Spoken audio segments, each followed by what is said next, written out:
हिंदी को हम किस लिपि में लिखते हैं? देवनागरी लिपि होता है। कौन सा लिपि? देवनागरी लिपि। हिंदी का जो लिपि होता है वो कौन सा लिपि होता है बाबू? देवनागरी लिपि होता है। देवनागरी लिपि। देखो अब हिंदी, वास्तव में हिंदी क्या है? हिंदी एक भाषा है। हिंदी क्या है बाबू? भाषा है। हाँ, तो हिंदी एक भाषा है। हिंदी एक भाषा है। हिंदी क्या है? एक भाषा। हिंदी एक भाषा है। अगर यही कोई पूछेगा कि भाषा क्या होता है, भाषा क्या बताओगे बाबू? तो ध्यान से सुनना सब। हम अपने मन के बातों को जिस विधि द्वारा व्यक्त करते हैं या जिस विधि द्वारा हम प्रकट करते हैं उसे हम भाषा कहते हैं। समझ में आ गया? तो इसमें क्या लिखेंगे? हम अपने मन के बातों को जिस विधि द्वारा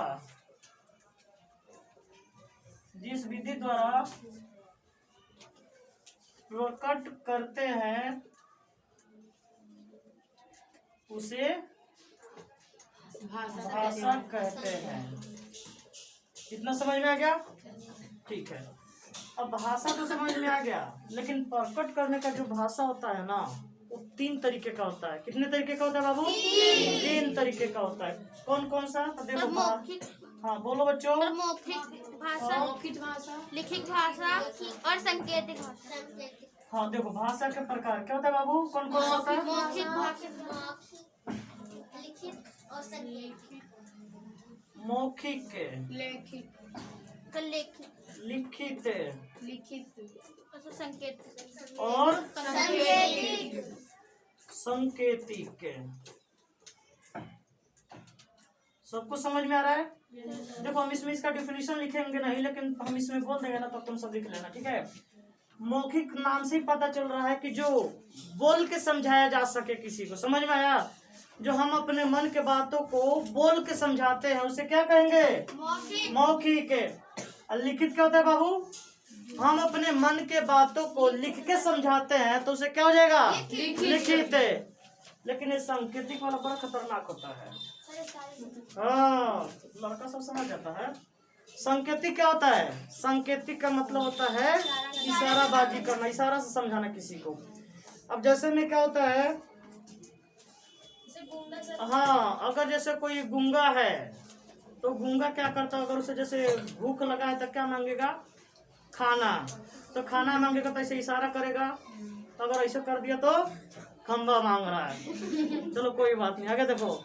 नलायकों समझ। सांकेतिक का मतलब और भी और खतरनाक हो जाता है। जैसे छत पर चले जाओ, खाली सांकेतिक भाषा नजर में आता है। शाम के टाइम हो, पतंग उधर से उड़ रहा है तो इधर भी लड़कियां सब जैसे खड़ी रहती है, तो सांकेतिक भाषा समझ में आने लगेगा सबको। समझ में आ गया? हाँ, तो इसलिए सांकेतिक भाषा बहुत खतरनाक भाषा माना जाता है। मतलब खतरनाक, डेंजर वाला खतरनाक नहीं, वैसे लैंग्वेज में। चलो आगे देखो। किसी को प्रॉब्लम है इसमें से? No sir. अब जब ये हम सीख लिए, हिंदी सीख लिए, भाषा सीख लिए, भाषा के हम प्रकार सीख लिए, तो इसके बाद हम क्या सीखेंगे बच्चों? हिंदी ग्रामर। क्या सीखेंगे? हिंदी ग्रामर। ग्रामर को हम क्या बोलते हैं? हाँ, यानी हिंदी व्याकरण क्या होता है? तो हिंदी व्याकरण बच्चों जिससे हम शुद्ध लिखना, शुद्ध पढ़ना और शुद्ध बोलना सीखते हैं, उससे हम क्या बोलेंगे? हिंदी व्याकरण। तो डिफिनीशन लिखने की जरूरत है? खुद लिख लोगे तुम सब? खुद लिख लोगे? हाँ, हिंदी व्याकरण मैंने क्या बताया बच्चों? सब बताए साथ। हिंदी व्याकरण एक ऐसा माध्यम है जिसके द्वारा हम शुद्ध बोलना, शुद्ध लिखना, शुद्ध पढ़ना जान जाते हैं, उसे हम क्या बोलेंगे? हिंदी व्याकरण। इसमें लिखने की कोई जरूरत नहीं, तुम सब लिख लेना, ठीक है बच्चों? ठीक है। अब हिंदी व्याकरण का सबसे बेसिक चीज क्या होता है बच्चों? वर्ण। सबसे बेसिक चीज क्या होता है बच्चों? वर्ण। हाँ, वर्ण किसे कहते हैं? ध्यान से समझो सब। वर्ण उस मूल ध्वनि को कहा जाता है जिसका खंड या टुकड़ा न किया जा सके, उसे हम वर्ण कहते हैं। वर्ण किसे कहते हैं? वर्ण उस मूल ध्वनि को कहते हैं जिसका खंड या टुकड़ा। वर्ण उस मूल ध्वनि को कहते हैं जिसका खंड या टुकड़ा न किया जा सके। समझ में आया? यानी वर्ण अपने आप में एक कंप्लीट है, उसे हम खंड टुकड़ा नहीं कर सकते। अब जैसे समझ लो, अगर मैंने लिख दिया क, तो क का आधा करोगे? नहीं कर सकते। हम करेंगे कब? जब शब्द बनाएंगे ना, तब उसमें क का आधा प्रयोग करेंगे, लेकिन ऐसे वर्ण का आधा हम नहीं कर सकते। अगर इसमें लिख दिया मैंने अ, इसका खंड करेंगे? नहीं। न लिख दिया, खंड करेंगे? कर सकते हैं? नहीं कर सकते। अब वर्ण का हम क्या पढ़ेंगे बच्चों? प्रकार। वर्ण का, अच्छा वर्ण के चाहे का कोई मतलब नहीं है, वर्ण का या वर्ण के प्रकार। अच्छा वर्ण कितने प्रकार के होता है? कौन कौन बता सकता है? वर्ण कितने प्रकार के होते हैं? कौन बोला बाबू? कौन कौन सा? हाँ देखो, बच्चे ने सही बताया। वर्ण बिल्कुल दो प्रकार का। सा स्वर वर्ण और दूसरा हाँ व्यंजन वर्ण। अब देखो इसका लिखवाएंगे नहीं, तुम लोग समझ जाओगे ना, जो हम बोलेंगे वहां से देख के लिख लेना, ठीक है? देखो स्वर वर्ण क्या होता है?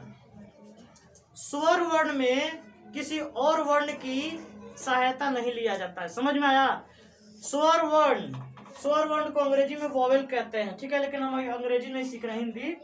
स्वर वर्ण का होता है, उसमें हम किसी भी वर्ण का सहायता नहीं लेंगे। जैसे लिखा अ, सिर्फ स्पेशल अ आ रहा है, इसमें कुछ और मिलावट है ही नहीं। समझ में आया? तो जिसमें कुछ भी मिलावट ना हो ऐसा वर्ण, उसे हम क्या बोलेंगे? स्वर वर्ण। अ, आ, छोटी, बड़ी, छोटा ऊ, बड़ा ऊ। अब री को नहीं डालेंगे, ठीक है? री नहीं आएगा। ए, ओ, औ। अब अंग और अ भी हम स्वर वर्ण में नहीं डालेंगे, उसके लिए हम अलग से बताएंगे उसको क्या कहते हैं, ठीक है? अगला देखो, व्यंजन वर्ण क्या होता है? व्यंजन वर्ण उस वर्ण को कहते हैं जिसमें स्वर वर्ण की सहायता ली जाती है। व्यंजन वर्ण किसे कहते हैं? जिसमें स्वर वर्ण की सहायता ली जाती है, उसे हम व्यंजन वर्ण कहेंगे। समझ में आया? अब जैसे मान लो कि व्यंजन वर्ण में क्या हो, जैसे मान लो मैंने बोला क, ध्यान से समझना सब। तो क बोला तो क में क्या आ रहा है बच्चों? क और अ। बोल के देखो सब, क। तो आ रहा है इसमें क और अ दोनों आ रहा है। अगर मैंने बोला ख, तो इसमें क्या आ रहा है? ख और अ आ रहा है सब। तो कहने का मतलब मैंने व्यंजन वर्ण में मैंने तुम लोग को क्या सिखाया? अभी व्यंजन वर्ण उससे कहते हैं जिसमें स्वर वर्ण की सहायता ली जाती है। क्लियर? समझ में आ गया? अब देखो इसमें सबका अपना अपना परिवार होता है। जैसे देखो मैंने यहाँ पे लिख दिया क वर्ग। क वर्ग का मतलब क्या होता है? क ख ग लिखोगे इसमें। समझ में आया? च वर्ग का मतलब क्या होगा बाबू? च छ ज झ। ट वर्ग का मतलब? त वर्ग का मतलब? प वर्ग का मतलब? हाँ, तो इसमें व्यंजन वर्ण का इस सबका परिवार अलग हो जाता है और ये स्वर वर्ण का परिवार थोड़ा कम है।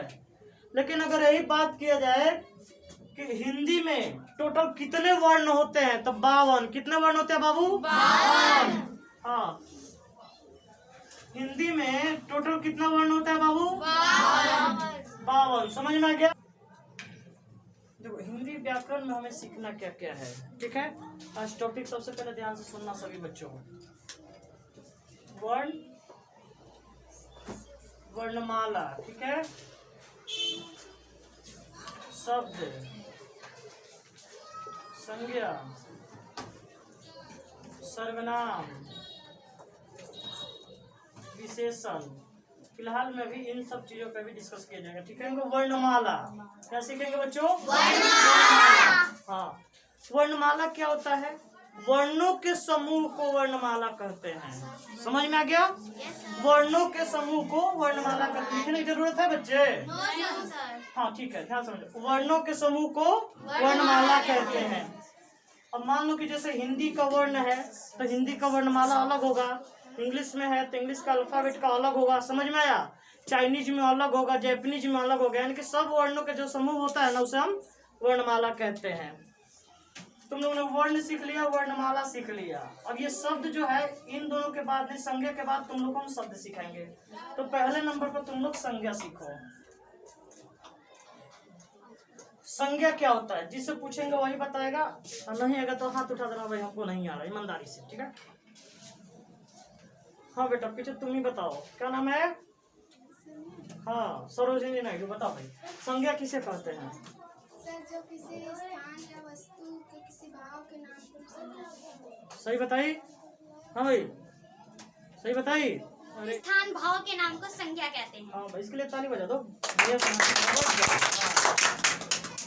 देखो बच्ची ने क्या बताया, संज्ञा किसे कहता है? किसी भी वस्तु, क्या बोला बच्चे ने?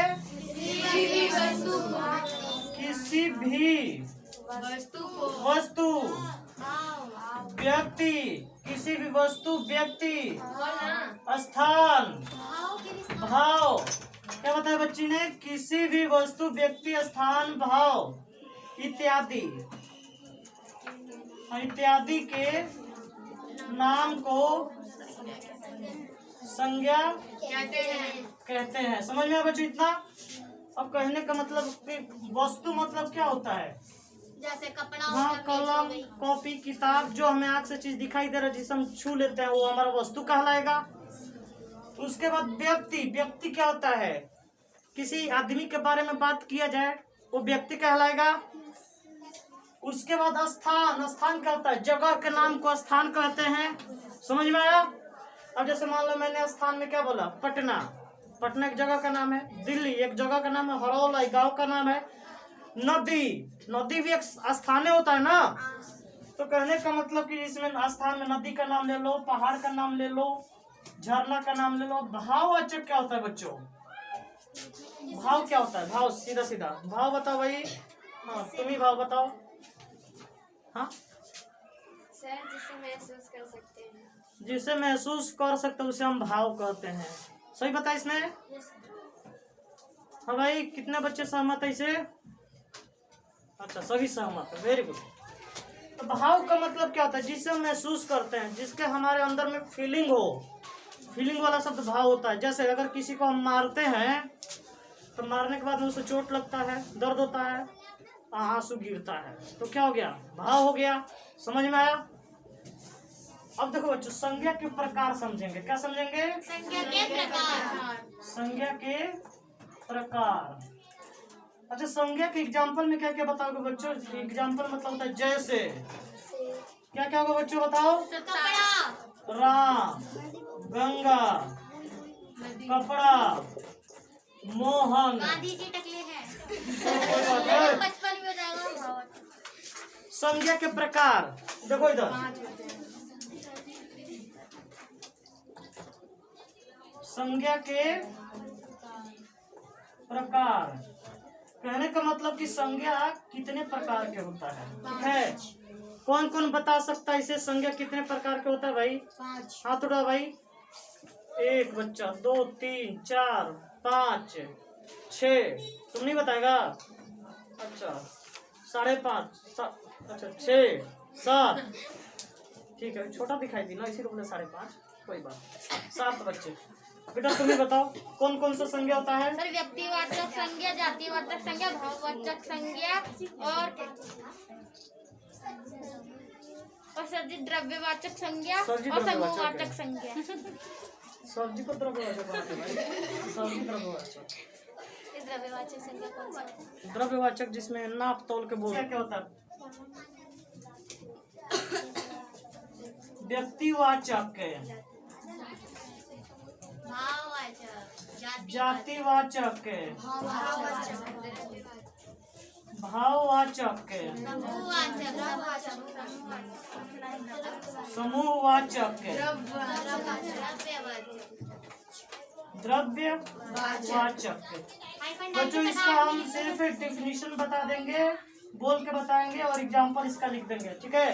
डेफिनेशन घर से लिख लेना तुम सब, ठीक है। देखो व्यक्तिवाचक किसे कहते हैं? जिस नाम से किसी खास व्यक्ति का बोध हो, समझ में आया?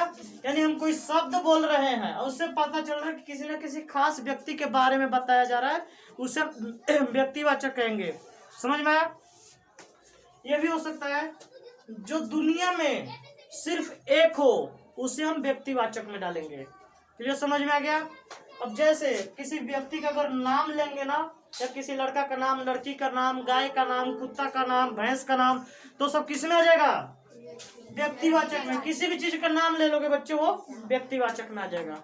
जैसे मैंने बोला राम, राम है आदमी का नाम है, व्यक्तिवाचक में। अगर मैंने बोला हिमालय, हिमालय किसका नाम है? पहाड़ों का नाम है ना, तो उसे हम क्या बोलेंगे? व्यक्तिवाचक में। अगर मैंने बोला गंगा, तो गंगा भी किस में आएगा? व्यक्तिवाचक में।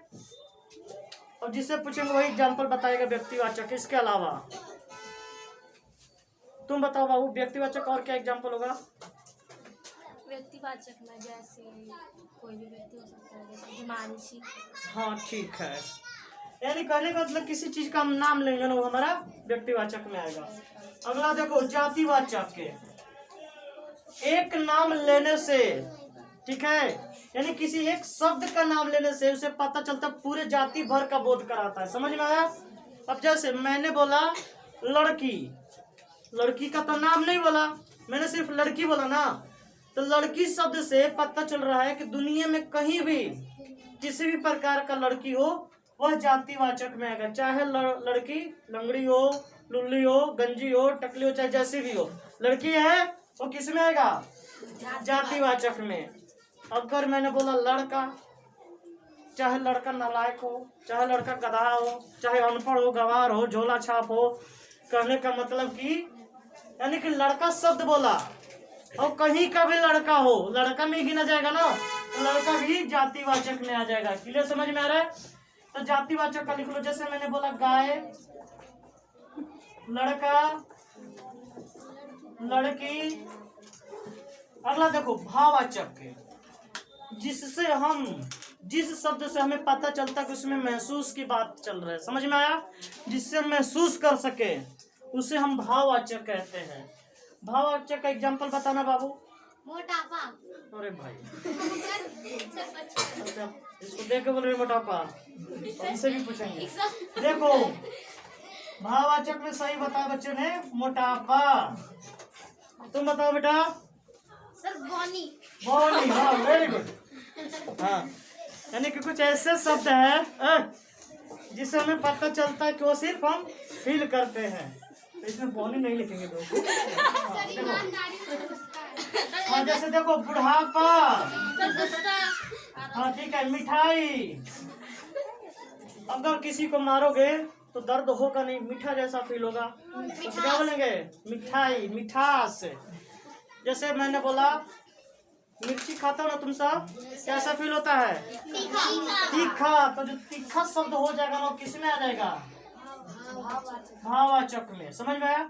लेकिन मिठाई को हम भाववाचक में नहीं रखेंगे बच्चों, मिठाई हमारा द्रव्यवाचक में आ जाएगा ना। मिठाई का स्वाद लेंगे तो किस में आएगा? मिठास आएगा ना, तो मिठास हमारा क्या हो जाएगा? भाववाचक। ए भाई द्रव्यवाचक नहीं, भाववाचक में, ठीक है। अगला देखो समूहवाचक क्या होता है? कौन बताएगा बेटा समूहवाचक का? हाँ तुम ही बताओ भाई, पीछे वाला। सर जो नाप तोल के लेके आते हैं। ए भाई क्या गलत बता रहे हो? सर जहाँ पे ज्यादा भीड़ होती है। हाँ तुम बताओ बेटा। जिससे पूरे समूह में होने का बोध हो, जैसे कि अंगूर का गुच्छा। देखो बच्चों समूहवाचक क्या होता है? जहाँ पर किसी एक शब्द से ही पता चलता है कि वो समूह का साथ ले रहा हो। समझ में आया? वो अकेले शब्द अपने आप में आता ही नहीं है। जैसे कक्षा। हाँ जैसे मैंने बोला मेला, तो मेला शब्द कहने से हमें क्या पता चल रहा है? मन में क्या फिगर बन रहा है? बहुत सारा आदमी होगा, बहुत सारे गोलगप्पे के दुकान होंगे, मेला लगा होगा, ऊंचा ऊंचा झूला होगा। यानी एक छोटा सा एक शब्द है मेला, लेकिन उस छोटे से शब्द में बहुत बड़ी चीज छुपी हुई है। समझ में आया बच्चों? अगर मैंने बोला गुच्छा, चाहे अंगूर का गुच्छा ले लो, चाबियों का गुच्छा ले लो, समझ में आया? तो गुच्छा शब्द जिसमें जुट जाएगा वो समूहवाचक में आ जाएगा। अगला ले लो बच्चों झुंड। क्या ले लो? झुंड।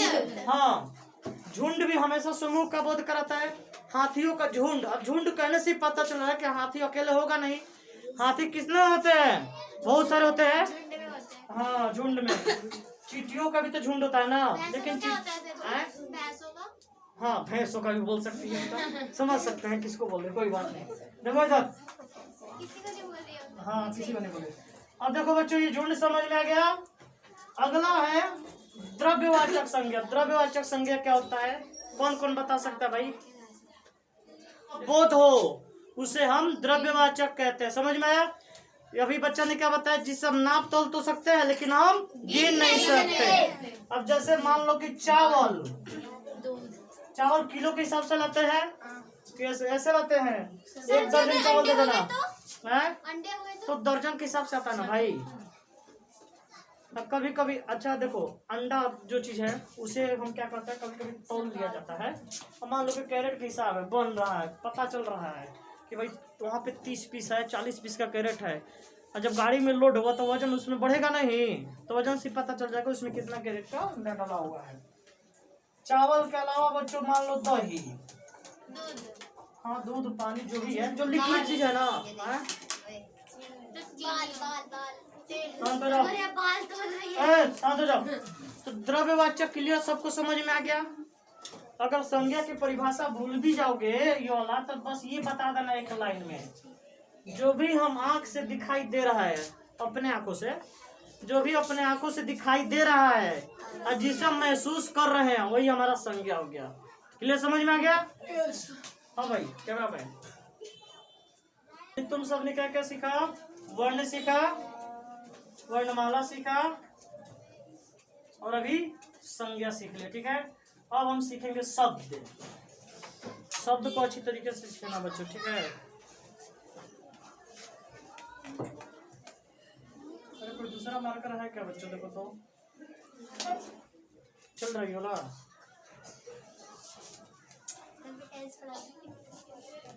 देखो शब्द कौन कौन बता सकता है? शब्द क्या होता है? शब्द किसे कहते हैं? जिसको पता हो हाथ उठाएगा भाई। हाँ बताओ।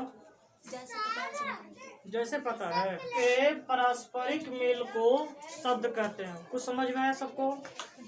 किसे कहते हैं? वर्णों या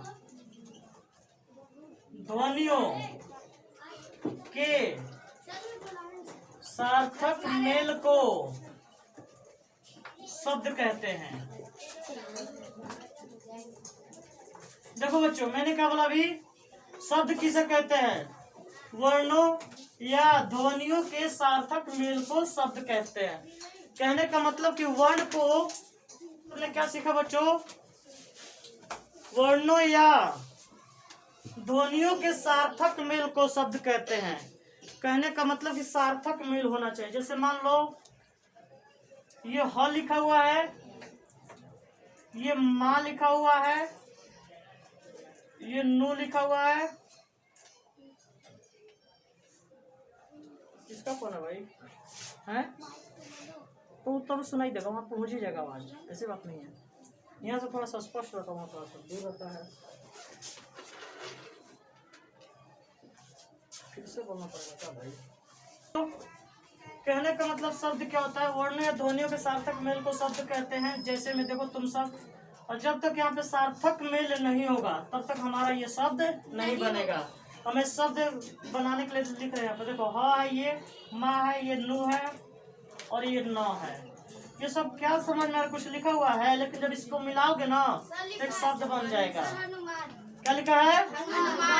लेकिन इसमें हमानुन लिखा है। क्या लिखा है? हमानुन। तो ये हमानुन कोई शब्द होता है बच्चों? नहीं होता है। मैंने क्या बताया था कि वर्णों या ध्वनियों के सार्थक मेल को, तब इसको सार्थक मेल बनाओ तो क्या लिखोगे? हाँ प्लस नू, प्लस माँ और न, ये क्या बनेगा बच्चों? हनुमान। अब ये देखो हनुमान जो शब्द बना, ये वर्णों और ध्वनियों का एक सार्थक शब्द बन गया। अब ये वाला हमारा जो शब्द बढ़िया बन पा रहा था, नहीं बन पा रहा था। सार्थक मेल हमारा किस में हो रहा है? इसमें सार्थक मेल हो रहा है। सार्थक मेल का मतलब क्या होता है बच्चों? ये वर्ण तो समझ में आ गया, क ख ग घ अ वर्ण होता है। ध्वनि समझ में आ गया, जिसे हम उच्चारण करते हैं, जिसे हम बोलते हैं ना, वो ध्वनि कहलाता है।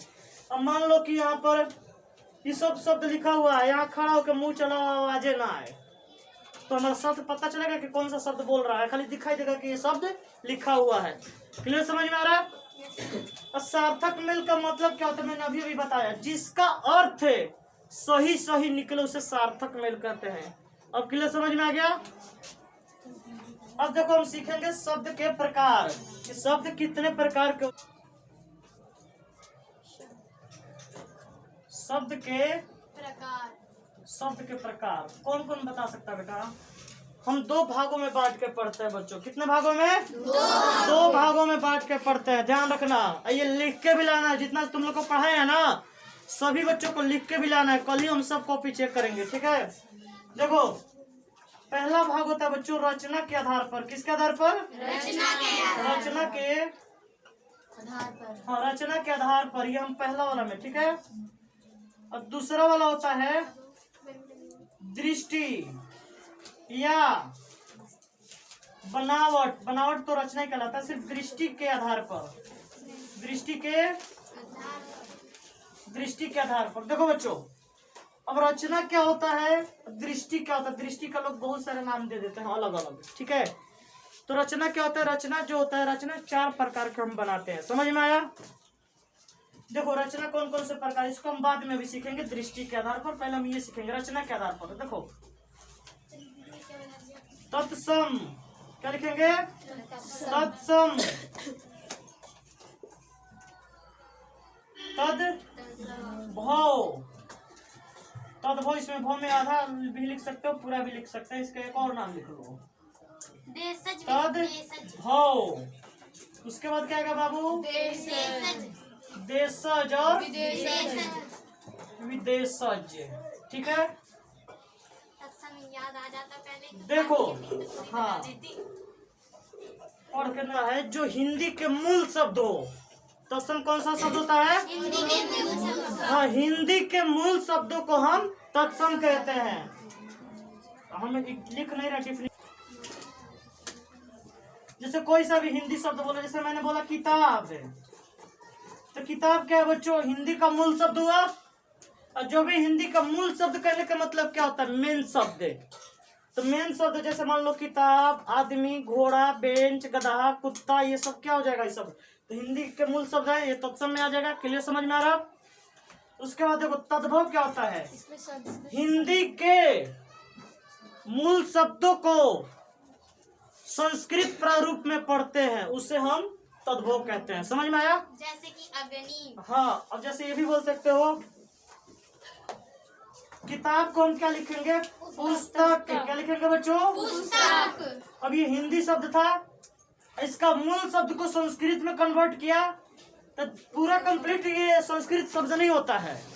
कहने का मतलब कि उसका जो अर्थ होता है ना, वो संस्कृत में चला जाता है।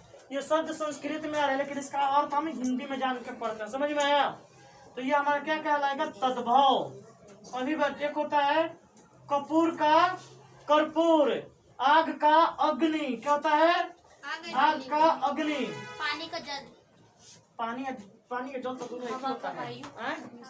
हवा यू अलग होता है। तो तुम लोग ये बता रहे हो ना, पर्यायवाची शब्द बता रहे हो।